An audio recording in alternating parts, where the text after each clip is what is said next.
Hello friends, welcome to ज्ञान सेवा 24।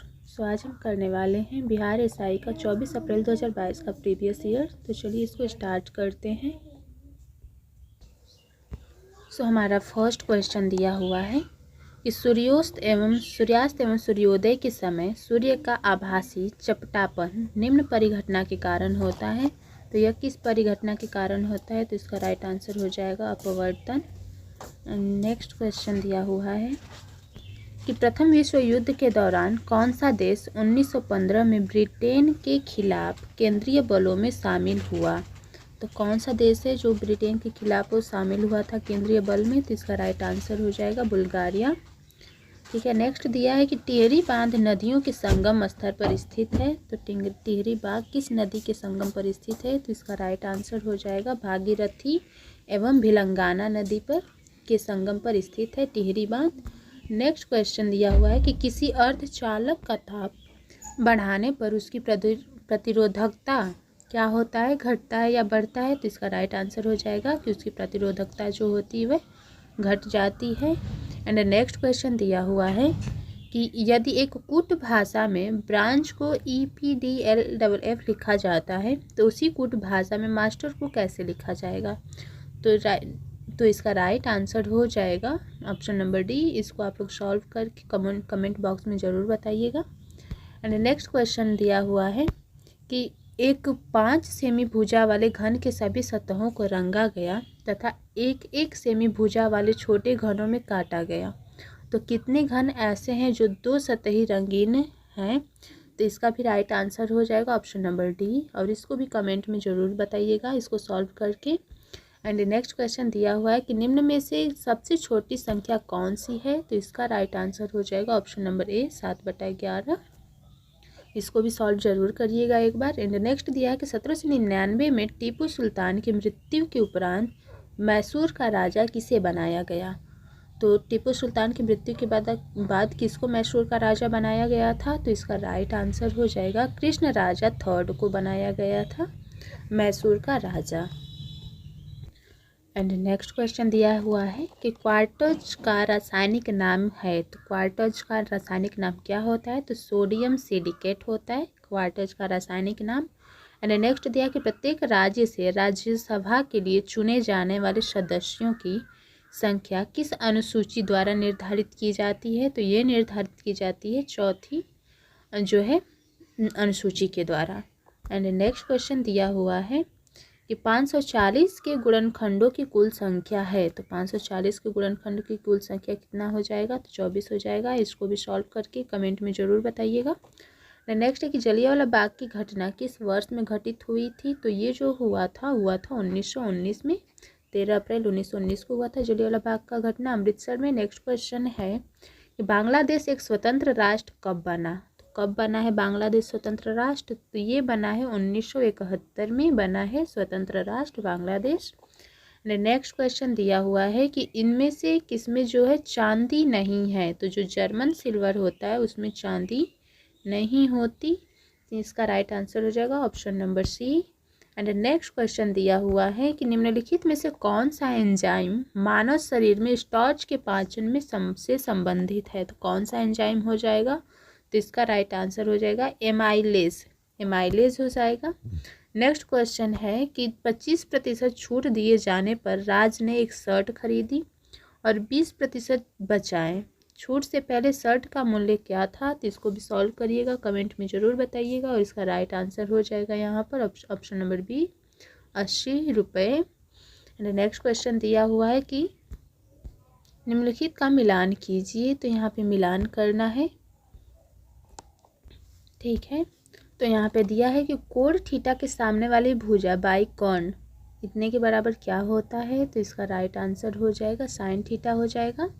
और कोण थीटा के आसन्न भुजा बाई कर्ण को क्या कहा जाता है? तो ये कॉस थीटा हो जाएगा। और कोण थीटा के सामने वाली भुजा बाई कोण थीटा के आसन्न भुजा को क्या कहा जाता है? तो ये कन्वर्ट हो जाएगा टेन थीटा में, ठीक है। तो यहाँ पे राइट आंसर हो गया इसका C number. And next question दिया हुआ है कि हमारे देश में निम्नलिखित में से कौन सी गेहूं की अर्धवामन एवं उच्च उत्पादन वाली किस्म है? तो कौन सी ऐसी किस्म है जो अर्धवामन है और उच्च उत्पादन वाली है, तो इसका राइट आंसर हो जाएगा विद्या। विद्या जो है। और नेक्स्ट क्वेश्चन दिया है, क्वेश्चन है कि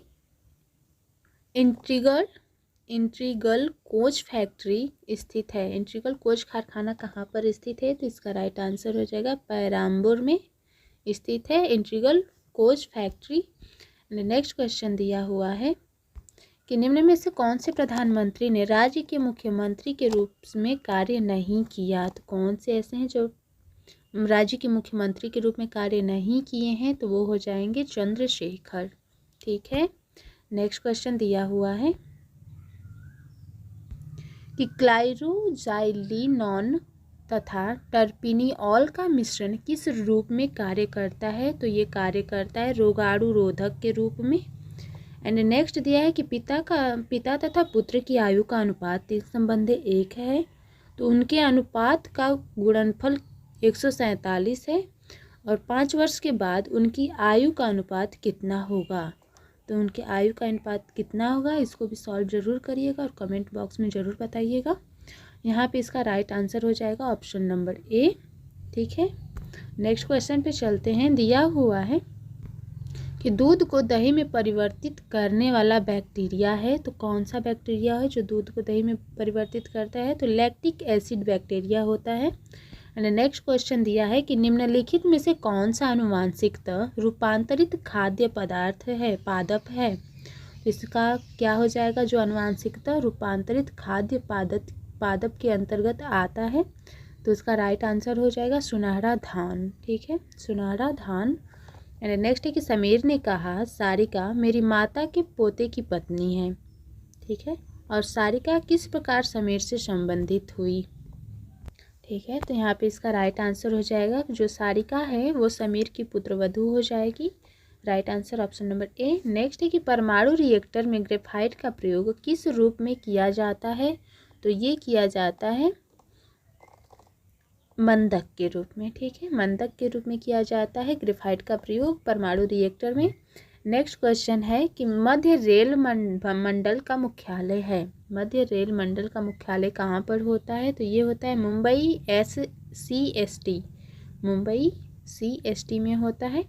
नेक्स्ट है कि आयरन की कमी से क्या होता है, तो आयरन की कमी से जो होता है एनीमिया रोग होता है। एंड नेक्स्ट क्वेश्चन दिया है कि भूमध्य रेखा निम्नलिखित में से किस देश के मध्य से नहीं गुजरती है, तो जो भूमध्य रेखा है वो भारत से होकर के नहीं गुजरती है। नेक्स्ट है कि भाखड़ा नांगल बांध किस नदी पर बनता है, तो जो भाखड़ा नांगल बांध होता है वो सतलज नदी पर बनना है। नेक्स्ट क्वेश्चन है कि जोग जलप्रपात स्थित है, तो जोग जलप्रपात कहाँ पर स्थित है, तो ये स्थित रहता है शरावती नदी पर। एंड नेक्स्ट है कि जहाँ आरा द्वारा लिखित शेख मोइनुद्दीन चिश्ती की जीवनी है, तो जो है मोइनुद्दीन चिश्ती की जो जीवनी है वो कौन सी है, तो यहाँ पे राइट आंसर हो जाएगा मुनीश अल अरवा। मुनीश अल अरवा हो जाएगा इसका राइट आंसर। नेक्स्ट क्वेश्चन दिया हुआ है कि महात्मा गांधी ने असहयोग आंदोलन को कब वापस लिया था, तो जो महात्मा गांधी ने असहयोग आंदोलन को वापस लिया था उस समय था फरवरी 1922 को लिया था। ठीक है। नेक्स्ट क्वेश्चन दिया है कि नामदफा राष्ट्रीय उद्यान स्थित है, तो नामदफा कहाँ पर है, तो ये अरुणाचल प्रदेश में स्थित राष्ट्रीय उद्यान है। नेक्स्ट क्वेश्चन दिया हुआ है कि नक्शीदार कांच के लिए निम्न में से किस अम्ल का उपयोग किया जाता है। नक्शीदार कांच के लिए किस अम्ल का प्रयोग किया जाता है, तो इसका राइट आंसर हो जाएगा SF का यूज किया जाता है। नेक्स्ट क्वेश्चन है कि किस संवैधानिक संशोधन अधिनियम के द्वारा राष्ट्रपति के लिए संवैधानिक संशोधन विधेयक पर सहमति देना अनिवार्य किया गया है। ठीक है, तो किस संवैधानिक संशोधन अधिनियम के द्वारा किया गया है, तो इसका राइट आंसर हो जाएगा 24। ठीक है। नेक्स्ट क्वेश्चन पे चलते हैं। दिया हुआ है कि सोन नदी का उद्गम स्थल है, तो सोन नदी का उद्गम स्थल कहाँ से होता है, तो ये अमरकंटक से होकर के गुजरती हैं। नेक्स्ट क्वेश्चन है कि किसी वर्ग की भुजा की माप लेते समय भूल से 2% अधिक मापा गया, उस वर्ग के क्षेत्रफल में आए त्रुटि प्रतिशत ज्ञात कीजिए। तो इसको भी सॉल्व करिएगा, सॉल्व करके कमेंट जरूर करिएगा। इसका राइट आंसर हो जाएगा ऑप्शन नंबर डी 4.404%। ठीक है। नेक्स्ट क्वेश्चन दिया हुआ है कि पूगा घाटी स्थित है, तो पूगा घाटी कहाँ पर स्थित है, तो ये लद्दाख में है। एंड नेक्स्ट क्वेश्चन है कि कौन सा महाजनपद 6ठी एवं 4थी शताब्दी ईस्वी के पूर्व के मध्य सबसे शक्तिशाली महाजनपद बना था, तो वह कौन सा महाजनपद है, तो वह है मगध, जो कि 6ठी और 4थी शताब्दी के पूर्व और मध्य में सबसे शक्तिशाली महाजनपद बना था। एंड नेक्स्ट क्वेश्चन है कि बंगाल में अमला डॉट डॉट अधिकारी होता था, तो जो अमला होता था वो कैसा अधिकारी होता था, तो जमींदार बोला जाता था, अमला को जमींदार जो होता था वो अधिकारी होता था। नेक्स्ट है कि मुर्रा नस्ल है, मुर्रा नस्ल क्या होता है, तो इसका राइट आंसर हो जाएगा जो भैंस की नस्ल होती है उसको बोला जाता है मुर्रा नस्ल। नेक्स्ट क्वेश्चन है कि 1946 में भारत आए कैबिनेट मिशन में कितने सदस्य थे, तो जो कैबिनेट मिशन के सदस्य उस 1946 में कितने थे, इसका राइट आंसर हो जाएगा ऑप्शन नंबर बी 3 थे। नेक्स्ट है कि कौन सा अकबर के काल का भूमि का वर्गीकरण नहीं है, तो कौन सा नहीं है, तो इसका राइट आंसर हो जाएगा जरीबा, ठीक है, जरीबा नहीं है। नेक्स्ट है कि जैन धर्म का 23वां तीर्थकर कौन थे, तो 23वां तीर्थकर जो है जैन धर्म के पार्श्वनाथ हो जाएंगे, ठीक है। नेक्स्ट क्वेश्चन पे चलते हैं। दिया कि सड़क सीमा संगठन यानी BRO की स्थापना की गई थी, कब की गई थी BRO की स्थापना, तो इसका राइट आंसर हो जाएगा 1960 में, ठीक है, 1960 में की गई है। नेक्स्ट क्वेश्चन है कि अंकलेश्वर स्थित है, तो अंकलेश्वर कहाँ पर स्थित है, तो ये गुजरात में है अंकलेश्वर। नेक्स्ट क्वेश्चन है कि अवध राज्य का अंतिम शासक था, तो कौन था अवध राज्य का अंतिम शासक, तो इसका राइट आंसर हो जाएगा वाजिद अली शाह, वाजिद अली शाह जो थे वह अवध के अंतिम शासक थे।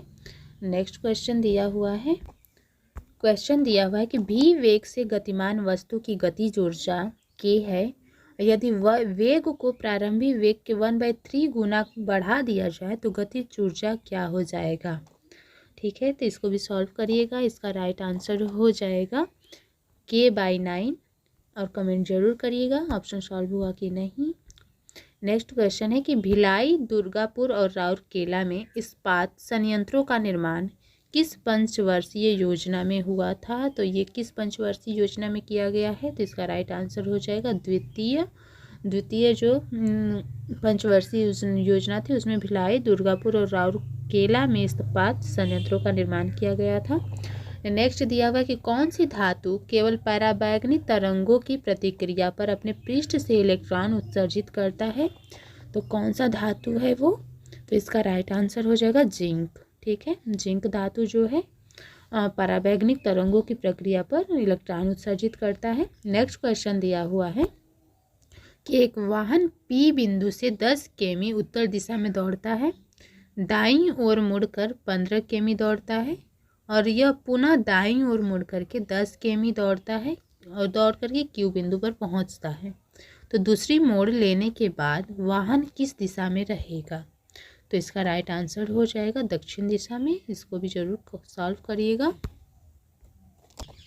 नेक्स्ट क्वेश्चन दिया हुआ कि नामेरी टाइगर रिजर्व भारत के किस राज्य में स्थित है, तो जो नामेरी टाइगर रिजर्व है ये स्थित है असम में, ठीक है। नेक्स्ट क्वेश्चन दिया है कि निम्नलिखित शब्दों को एक तार्किक क्रम में व्यवस्थित कीजिए, तो अस्पताल, उपचार, भर्ती, रोग और निदान, तो इसका राइट जो है तार्किक क्रम कौन सा हो जाएगा, तो यहाँ पे राइट आंसर हो जाएगा B नंबर, ठीक है, इसका राइट आंसर जो होगा हो जाएगा option number A। Next question पे चलते हैं। दिया हुआ कि भारत में मीठे पानी की सबसे बड़ी झील कौन सी है, तो जो भारत में सबसे बड़ी मीठे पानी की झील है वो है वुलर झील। नेक्स्ट क्वेश्चन है कि लोकसभा में विपक्ष का नेता बनने के लिए कम से कम सदन की कुल सीट का ... सीट हासिल होनी चाहिए, तो कितनी सीटें हासिल होनी चाहिए, तो 1/10 जो सीट हो कम से कम उतनी हासिल होनी चाहिए। नेक्स्ट क्वेश्चन दिया है कि एक आर्द्र नम दिन की सुबह यदि एक कोमल तने वाले पादप को उसके तने के आधार से एक तेज ब्लड से क्षैतिज रूप से काटते हैं तो तने के कटे स्थान से विलयन की बूंदें रिछकर निकलने लगती है, तो यह इस कारण होता है। तो ये किसकी वजह से होता है? तो इसका राइट आंसर हो जाएगा मूल दाब की वजह से होता है। नेक्स्ट है कि सल्तनत काल के दौरान दीवान-ए-अर्ज विभाग ... का था। तो किसका था? तो इसका राइट आंसर हो जाएगा सैन्य विभाग का था, जो उसको बोला जाता था दीवान-ए-अर्ज विभाग। नेक्स्ट क्वेश्चन दिया हुआ है कि पीटी द्वीप पक्षी अभ्यारण्य स्थित है। तो जो पीटी द्वीप पक्षी अभ्यारण्य है वह कहाँ पर स्थित है? तो इसका राइट आंसर हो जाएगा लक्षद्वीप में। एंड नेक्स्ट क्वेश्चन दिया हुआ है कि वर्ल्ड इकोनॉमिक आउटलुक का प्रकाशन निम्नलिखित में से किस संस्थान द्वारा किया जाता है? तो ये किया जाता है अंतर्राष्ट्रीय मुद्रा कोष द्वारा। अंतर्राष्ट्रीय मुद्रा कोष द्वारा किया जाता है वर्ल्ड इकोनॉमिक आउटलुक का प्रकाशन। ठीक है, नेक्स्ट क्वेश्चन देख लीजिए। दिया हुआ है कि वह क्रिया जिसमें एक आर्किड अधिपादप की तरह एक वृक्ष पर आता है कहलाती है। तो यह कौन सी क्रिया के द्वारा आता है? तो इसका राइट आंसर हो जाएगा सहभोजिता। ठीक है, यह क्रिया जो है सहभोजिता कहलाती है। एंड नेक्स्ट क्वेश्चन है कि प्राचीन भारत में जंगलवासी किस नाम से जाने जाते थे? तो उस समय जो है जंगलवासी को बोला जाता था निषाद। निषाद के नाम से जाने जाते थे। नेक्स्ट क्वेश्चन दिया है कि भारत के निम्नलिखित राज्यों में से किससे डेबसा पास दर्रा स्थित है? किसके पास है? तो इसका राइट आंसर हो जाएगा हिमाचल प्रदेश में है। ठीक है, नेक्स्ट क्वेश्चन दिया है कि निम्नलिखित में से किस पादप के परागण एलर्जी कारक होते हैं? तो किस पादप के परागण एलर्जी कारक होते हैं? तो इसका राइट आंसर हो जाएगा पार्थेनियम। जो है पार्थेनियम जो होता है वो एलर्जी के कारण होते हैं। नेक्स्ट है कि कौन सी जाइलम का भाग नहीं है? इनमें से कौन सा है जो जाइलम का भाग नहीं है? तो इसका राइट आंसर हो जाएगा चालनी नालिका। चालनी नलिका जो होती है जाइलम का भाग नहीं होती। नेक्स्ट क्वेश्चन दिया हुआ है कि निम्नलिखित में से कौन सा क्षेत्र भारत का जैव विविधता हॉटस्पॉट की प्रतिनिधित्व करता है? तो कौन सा वह क्षेत्र है जो हॉटस्पॉट का प्रतिनिधित्व करता है? तो इसका राइट आंसर हो जाएगा पश्चिमी घाट। पश्चिमी घाट जो है प्रतिनिधित्व नहीं करता हॉटस्पॉट का। नेक्स्ट क्वेश्चन है कि कैप्रोलैक्टम का उपयोग किसके निर्माण के लिए किया जाता है? तो जो कैप्रोलैक्टम का यूज होता है वो किया जाता है नायलॉन 6 के निर्माण के लिए। नेक्स्ट है कि स्वेथलिंग कप किस खेल से संबंधित है? तो स्वेथलिंग कप जो है टेबल टेनिस से रिलेटेड है। नेक्स्ट क्वेश्चन है कि हस्तिनापुर का उत्खनन किस काल के मध्य में हुआ है? तो ये हुआ है 1950 से 52 ईस्वी के मध्य हुआ है हस्तिनापुर का उत्खनन। नेक्स्ट है कि निम्नलिखित में से किस लेंस का उपयोग करके मानव आँख की मायोपिया समस्या को ठीक किया जा सकता है? तो ये जो होता है वो किया जाता है अवतल लेंस का यूज करके मायोपिया समस्या को ठीक किया जाता है। नेक्स्ट क्वेश्चन दिया है कि विशाल ज़मीन से खड़ा होने के लिए 15 सेकेंड लेता है और ज़मीन पर बैठने के लिए 11 सेकेंड लेता है। तो वह कुछ समय तक इस प्रक्रिया को जारी रखता है और 98 सेकेंड में वह कितनी बार खड़ा होगा, जबकि प्रारंभ में वह ज़मीन पर बैठा था? तो इसका राइट आंसर हो जाएगा 4 बार। ठीक है, इसको भी सॉल्व जरूर करिएगा और कमेंट में बताना नहीं भूलिएगा। नेक्स्ट है कि कौन सी वस्तु हड़प्पा स्थल से प्राप्त नहीं हुई है? तो जो है यहाँ पर हो जाएगा सूती वस्त्र है जो कि हड़प्पा स्थल से प्राप्त नहीं हुआ है। एंड नेक्स्ट क्वेश्चन है कि कौन सी पश्चिमी घाट का भाग नहीं है? तो यहाँ का राइट आंसर हो जाएगा कॉमेट। कॉमेट जो है पश्चिमी घाट का भाग नहीं है। नेक्स्ट क्वेश्चन है कि किस वर्ष केंद्र सरकार ने रेल बजट को आम बजट के साथ मिला दिया था? तो किस वर्ष में किया गया था? तो ये किया गया था 2017 में। नेक्स्ट क्वेश्चन है कि कृष्णदेव राय ने अपने माता के नाम पर विजयनगर के समीप किस उपनगर की स्थापना की थी? तो जो कृष्णदेव राय ने अपने माता के नाम पर जिस नगर की स्थापना की थी उसका नाम है नंगलपुरम। नंगलपुरम है। ठीक है, नेक्स्ट क्वेश्चन दिया हुआ है कि किस एक गैस CaO के साथ क्रिया करती है परंतु NaHCO3 के साथ नहीं करती है? तो वह कौन सी गैस होगी? तो वो गैस हो जाएगी CO2। ठीक है, यहाँ का राइट आंसर हो जाएगा CO2। नेक्स्ट दिया है कि लुप्त संख्या ज्ञात कीजिए, जिसमें यहाँ पे जो क्वेश्चन मार्क दिया है यहाँ का संख्या ज्ञात करना है, इसको भी जरूर सॉल्व कर करके आंसर दीजिएगा। इसका राइट आंसर हो जाएगा 8। यहाँ पे जो आएगा संख्या आएगा 8। नेक्स्ट चलते हैं नेक्स्ट क्वेश्चन पे। क्वेश्चन दिया हुआ कि भारत के नियंत्रक एवं महालेखा परीक्षक को उसके पद से हटाने की प्रक्रिया नियम किसके समान है? तो वो जो होता है उच्चतम न्यायालय के न्यायाधीश के समान होता है। नेक्स्ट है कि शब्द सेरीकल्चर संबंधित है, तो सेरीकल्चर किससे संबंधित है? तो ये रेशम से संबंधित है। नेक्स्ट है कि निम्न में से कौन सी विश्व की सबसे हानिकारक जलीय खरपतवार है? तो कौन सा ऐसा है जो विश्व का सबसे हानिकारक जलीय खरपतवार के अंदर आता है? तो इसका राइट आंसर हो जाएगा आइकॉर्निया सबसे हानिकारक जलीय खरपतवार है। नेक्स्ट क्वेश्चन है कि कौन सा देश सार्क SAARC का सदस्य नहीं है? तो कौन सा ऐसा देश है? तो इसका राइट आंसर हो जाएगा ईरान जो है सार्क देश का सदस्य नहीं है। नेक्स्ट क्वेश्चन है कि किस मुगल सम्राट के शासनकाल में मुगल दरबार में चाहर तस्लीम और जमीन बोस लागू किया गया था? तो किस मुगल सम्राट के शासनकाल में लागू किया गया था? तो शाहजहां के काल में। ठीक है। नेक्स्ट है कि बौद्ध धर्म में उपदेश देने हेतु किस भाषा का प्रयोग किया जाता था? तो ये किया जाता था पाली भाषा का यूज किया जाता था। नेक्स्ट क्वेश्चन है कि 14 घंटे एक दिन का कितना भाग है? तो जो 14 घंटे होता है एक दिन का कितना भाग हो जाएगा? तो 7/12 यानी 7/12 भाग हो जाएगा एक दिन का 14 घंटा।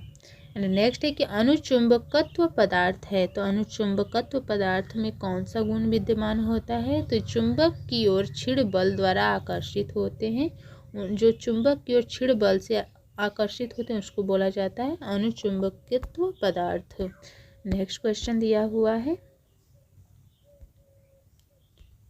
कि किस मौर्य स्तंभ के शीर्ष पर एक विशाल हाथी स्थापित है? तो किस मौर्य स्तंभ के शीर्ष पर है? तो इसका राइट आंसर हो जाएगा संकिसा स्तंभ के शीर्ष पर है। नेक्स्ट क्वेश्चन दिया हुआ है कि पर्यावरण संरक्षण के बारे में जागरूकता फैलाने में सहायक पुस्तक साइलेंट स्प्रिंग के लेखक कौन है? तो साइलेंट स्प्रिंग के लेखक कौन है? तो इसका राइट आंसर हो जाएगा रसेल कार्सन जो है साइलेंट स्प्रिंग के लेखक हैं, जो पर्यावरण संरक्षण के बारे में जानकारी देता है। नेक्स्ट क्वेश्चन है कि 7 के पावर 7 को 4 से विभाजित किया जाता है तो शेषफल बचता है, तो कितना शेषफल हो जाएगा इसका? तो इसका राइट आंसर हो जाएगा 3। ठीक है। नेक्स्ट क्वेश्चन दिया है कि तिलैया बांध ... नदी पर निर्मित है, तो तिलैया बांध कहाँ पर है? तो ये बराकर नदी पर स्थित है। ठीक है। नेक्स्ट क्वेश्चन दिया है कि किस एक्ट के द्वारा भारत में ईस्ट इंडिया कंपनी का व्यापारिक एकाधिकार समाप्त कर दिया गया? तो किस एक्ट के द्वारा किया गया है? तो ये 1813 के चार्टर एक्ट के द्वारा किया गया है। नेक्स्ट क्वेश्चन है कि निम्नलिखित संख्या श्रेणी में अगला पद क्या आना चाहिए? तो यहाँ पे 4 संख्या दिया है, यहाँ पर बताना है कि इसके अगले यहाँ पर क्या आना चाहिए। तो इसका राइट आंसर हो जाएगा ऑप्शन नंबर बी, और इसको भी सॉल्व करिएगा, कमेंट भी करिएगा। नेक्स्ट क्वेश्चन है कि कोडरमा के ... के खनन के लिए जाना जाता है, तो जो कोडरमा है किसके खनन के लिए जाना जाता है? तो ये अभ्रक के खनन के लिए जाना जाता है। ठीक है। तो सूची फर्स्ट को सेकेंड से मिलाना है, तो देख लीजिए दिया 101 जो सूची है वो किससे रिलेट करती है? तो ये हो जाएगा थर्ड ऑप्शन से कि वस्तु एवं सेवा कर लागू 101 सूची के अकॉर्डिंग होता है। और जो बी ऑप्शन दिया हुआ है कि 102, तो 102 का हो जाएगा 4 ऑप्शन राष्ट्रीय पिछड़ा वर्ग आयोग का संवैधानिक दर्जा। और जो सी दिया हुआ है 103, तो 103 सूची का हो जाएगा राइट आंसर कि आर्थिक रूप से कमजोर वर्ग के लिए अधिकतम 10% आरक्षण की व्यवस्था। और 104 अनुसूची में दिया गया है कि लोकसभा में आंग्ल भारतीय समुदाय के आरक्षित सीटों के प्रावधान को समाप्त किया जाए। ठीक है। तो यहाँ का राइट आंसर हो जाएगा option number B. Next question देख लेते हैं। दिया हुआ है कि निम्न में से कौन सा कथन प्रत्यावर्ती धारा के लिए सही नहीं है? तो कौन सा कथन है? तो इसका परिमाण समान रहता है, ये जो है प्रत्यावर्ती धारा के लिए सही नहीं है। नेक्स्ट क्वेश्चन दिया हुआ है, इसको सॉल्व करिएगा, सॉल्व करके आंसर जरूर बताइएगा। इसका राइट आंसर हो जाएगा ऑप्शन नंबर सी। चलते हैं नेक्स्ट क्वेश्चन पे। दिया हुआ है कि महात्मा गांधी की जीवनी के लेखक कौन है। तो जीवनी के जो महात्मा गांधी की जीवनी के लेखक कौन है, तो ये है doctor D.G. Tendulkar. D.G. Tendulkar है। नेक्स्ट है एंड लास्ट क्वेश्चन है कि रेगुर मिट्टियाँ इस नाम से भी जानी जाती हैं। तो किस नाम से और जानी जाती हैं रेगुर मिट्टी, तो काली मिट्टी के नाम से जानी जाती है। ये जो हमारा था 24 अप्रैल 2022 का प्रीवियस ईयर समाप्त हो गया। मिलते हैं नेक्स्ट वीडियो में। Thanks for watching.